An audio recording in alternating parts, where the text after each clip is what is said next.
या चार चीज व्यक्ति कर ले तो उसके जीवन में कभी भी दुख नहीं आएगा। ध्यान से सुन लेना हो, वो चार चीज ये है मेरे बहन भाई, मेरे माई बाप।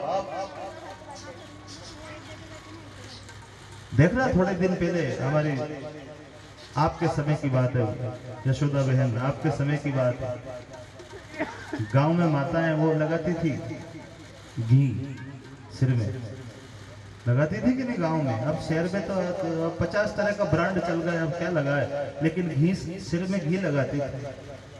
कभी गौर किया क्यों लगाती थी? सिर्फ इसलिए कि महाराज जीवन में अभाव था और अभाव होने के कारण दिमाग ठंडा रहे, गर्म ना हो।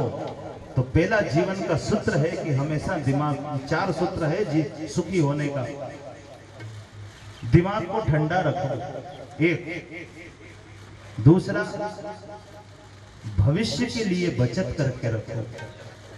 ये भी सिद्धांत है, ऐसा थोड़ी 1 रुपया कमाया तो 4000 तो जरूर बचत करके रखना है आपको, वो अपने लिए, स्वयं के लिए। दिमाग को ठंडा रखो, भविष्य के लिए बचत रखो, वक्त की कदर करो, और कितने भी बड़े आदमी बढ़ जाओ फिर भी पांव जमीन पर रखो। ये चार चीज हो तो मानव दुखी नहीं हो सकता।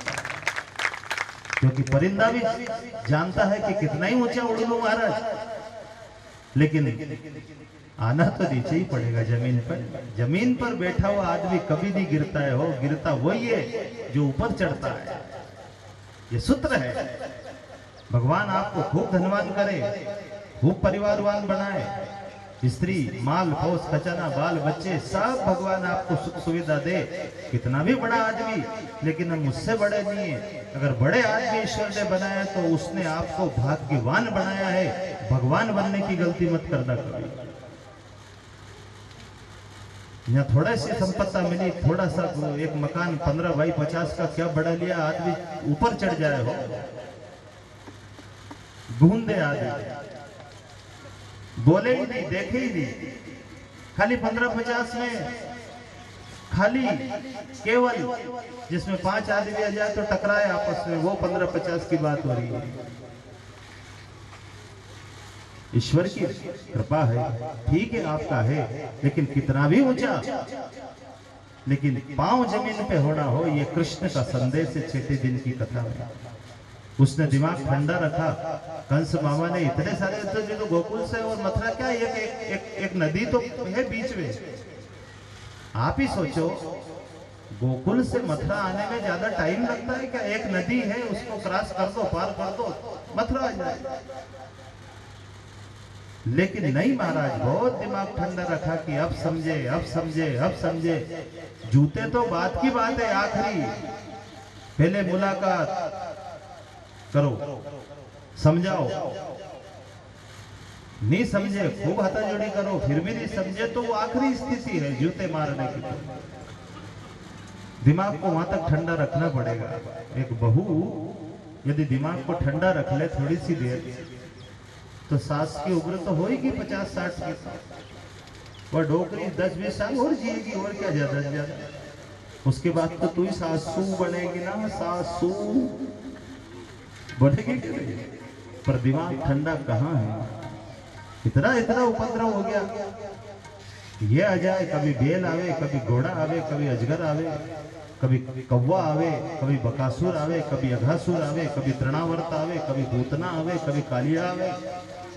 पर कितना दिमाग ठंडा। उसने मामा जी को नहीं कहा जाके, नहीं तो वो जाके तुरंत मार देता। कि वो बाद में भी तो, जो बाद में मार सकता है वो पहले नहीं मार सकता है।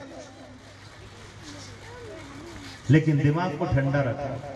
इतना बड़ा कारनामा कर दिया, उसके बाद पांव जमीन पे रखा। और जो समय था वो कि 12 साल में यह रहूंगा तो मैं इन लोगों को शिक्षा दूंगा, ये अनपढ़ लोग बेचारे हो।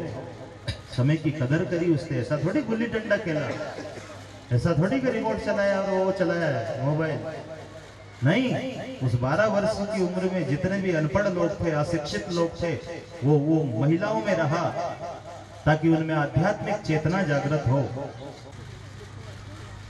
वो रहा तो कोई काम वासना के चलते थोड़ी रहा, उसने कोई गुंडागर्दी थोड़ी करी। आजकल कृष्ण के बारे में कुछ भी कहते हैं लोग, अरे उसने तो ये करा, वो तो गोपियों के बीच रहा, वो तो दूसरे के घर में घुसा, उसने तो गोपियों के कपड़े उठाए।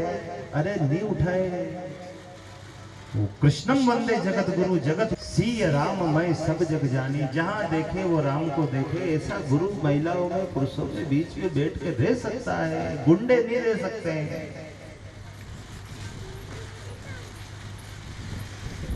गलती यहां होगी, जिस परमात्मा ने गुरु बनाकर भेजा, विश्वास किया, उनने गुंडागर्दी शुरू कर दी तो वो मामला गड़बड़ हो गया।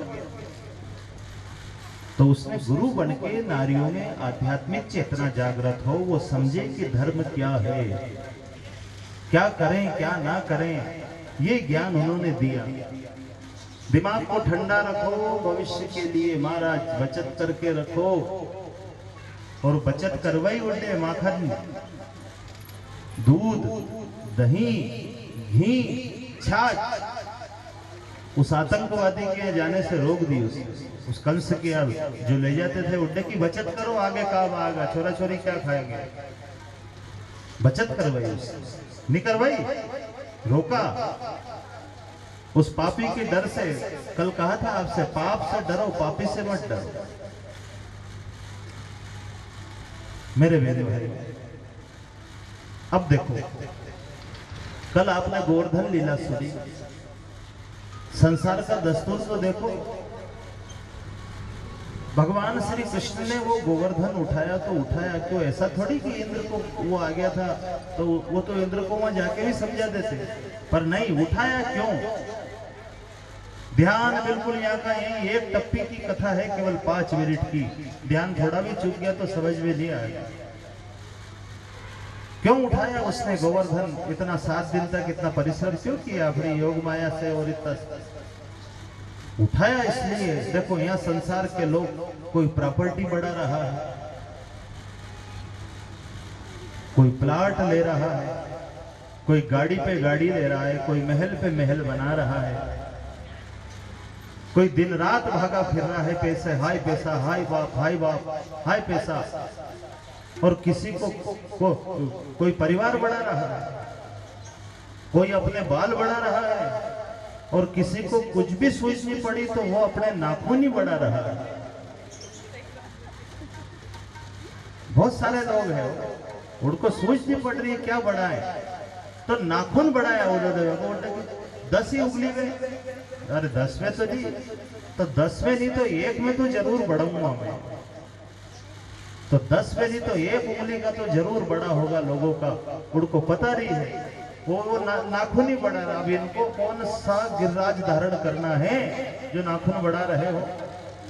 पर नाखून बढ़ाने के पीछे क्या है? आपने कल सुना थी, भगवान ने काय पे, वो गोवर्धन काय पे धारण किया था? चींटी उंगली के नाखून पे, उंगली पे नहीं महाराज, उसका भी बड़ा हुआ था। एक तो बढ़ाएगा, पर क्यों बढ़ा रहा है वो? कभी आपने ध्यान दिया? इतनी कथाएं सुनी होगा, पर उसने चींटी उंगली पे, नाखून पे क्यों? नख गिरवरधारी बोलते उसको, नख पे धारण किए। वो इसलिए उसने जगत को गुरु बनकर उपदेश किया कि सुन लो जगत वालों, संसार की कैसी भी आपदा हो, उतार चढ़ाव, अमीरी गरीबी, परिवार, अरे कैसा भी दुख हो, संसार में आए हो तो दुख तो आपके आगे पीछे ही रहेगा।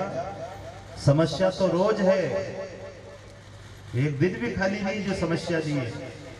पर जितना भी संकट है, जितना भी भद्रा है, जितना भी बोझ है, उसने गुरु बन के बताया है कि इसको माथे में मत रखना हो।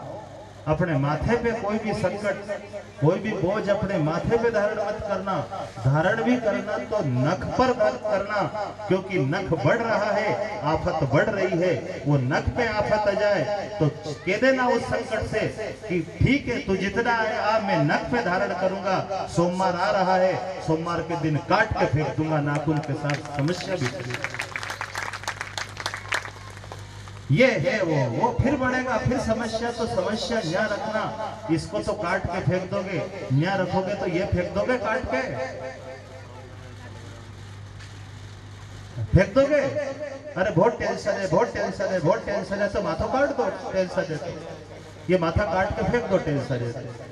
भगवान ने ये कहा मेरे माई बाप कि टेंशन यदि हो, समस्या हो, कोई भद्रा हो, कोई दुख हो, परिवार का, पैसे का, पड़ोस का, रिश्तेदार का, अरे कुछ भी, उसको नख पे धारण करना, नख पे धारण करना। और हफ्ते में नख काटते हो, जैसे नख कटेगा तो उसके साथ समस्या भी कचरे में चली जाएगी। कचरे में हो, कोई माथे में कभी नहीं, माथे में तो भजन मत रखो, भजन रखो। और भगवान